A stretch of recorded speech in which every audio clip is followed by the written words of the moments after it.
గత 5 ఏళ్లలో పెదకూరపాడు నియోజకవర్గంలో జరిగిన అభివృద్ధి, అందిన సంక్షేమం చూడాలని పెదకూరపాడు ఎమ్మెల్యే నంబూరు శంకర్రావు కోరారు. ఎన్నికల ప్రచారంలో భాగంగా పెదకూరపాడు మండలం 75 త్యాళ్లూరులో ఎమ్మెల్యే పర్యటించారు. భారీగా తరలివచ్చిన జనసందోహం ఆయనకు ఘన స్వాగతం పలికింది. అడుగడుగునా పూలు చల్లుతూ మహిళలు హారతులు పడుతూ ఆత్మీయ స్వాగతం పలికారు. గ్రామంలో ప్రచార రథంపై పర్యటించిన ఎమ్మెల్యే అందరికీ అభివాదం చేస్తూ ముందుకు సాగారు. ఈ సందర్భంగా ఎమ్మెల్యే నంబూరు శంకర్రావు మాట్లాడుతూ 75 త్యాళ్లూరులో జరిగిన అభివృద్ధిని, అందిన సంక్షేమాన్ని ప్రజలకు వివరించారు. అది అమలు చేసి నవరత్నాలు, ఈ నవరత్నాలు కూడా అందరూ ప్రకటించినప్పుడు ఎంతో మంది ఇవన్నీ సాధ్యమా అని చెప్పి అనుకున్నారు.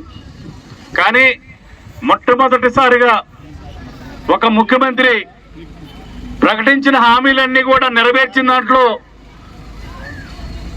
భారతదేశ చరిత్రలో మొట్టమొదటి ముఖ్యమంత్రి అని చెప్పి నేను సభాముఖంగా తెలియజేస్తున్నాను.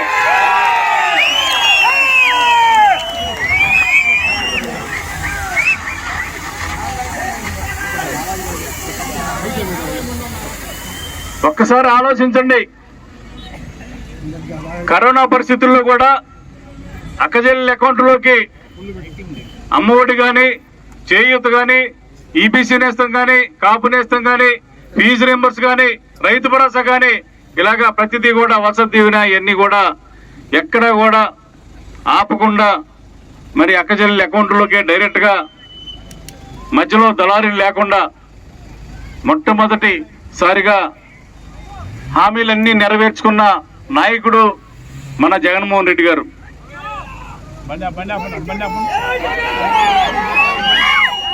ఒక మంచి చేయాలనే ఒక సంకల్పంతో, ఒక పట్టుదలతోటి జగన్మోహన్ రెడ్డి గారు ఒక్క అవకాశం ఇవ్వమని అడగడం జరిగింది. మరి ఒక్క అవకాశం ఇస్తే ఎంత మార్పు తీసుకొచ్చాడో ఒక్కసారి ఆలోచన చేయండి. ఏ గ్రామానికి ఆ గ్రామం తీసుకోండి, మన ఊళ్ళోనే మన స్కూల్స్ చూడండి ఒకసారి. దాదాపు మన గ్రామానికి 3,50,00,000 రూపాయలు వచ్చి ఉండాలి నాకు తెలిసి ఈ గ్రామానికి. మరి అట్లాగే ఈ గ్రామానికి మీ ప్రేమ, మీ అనురాగం ఎలగట్టలేంది. మీ స్వాగతం ప్రతి ఒక్కరికి కూడా జీవితంలో మర్చిపోలేని మీ స్వాగతాన్ని పేరు పేరున అక్క చెల్లెలకి, అన్నదమ్ములకి అందరికీ కూడా నా హృదయపూర్వక అభినందనలు తెలియజేస్తున్నాను. 2019లో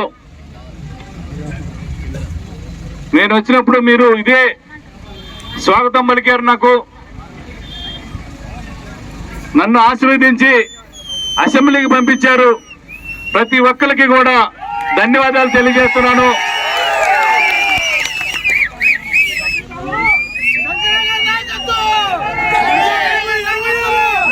మరి ఆ రోజు అనేక సమస్యలతోటి రాష్ట్రం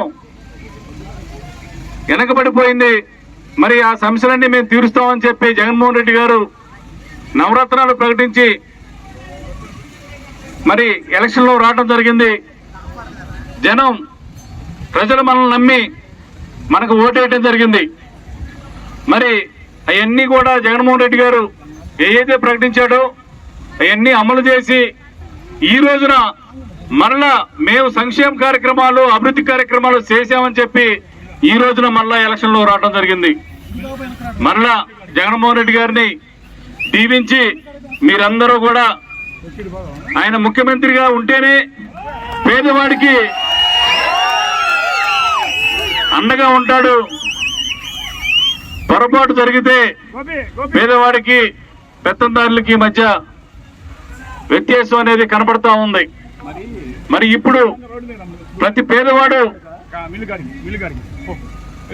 ఎంతో అభివృద్ధి, సంక్షేమం రెండు కూడా జరుగుతూ ఉన్నాయి.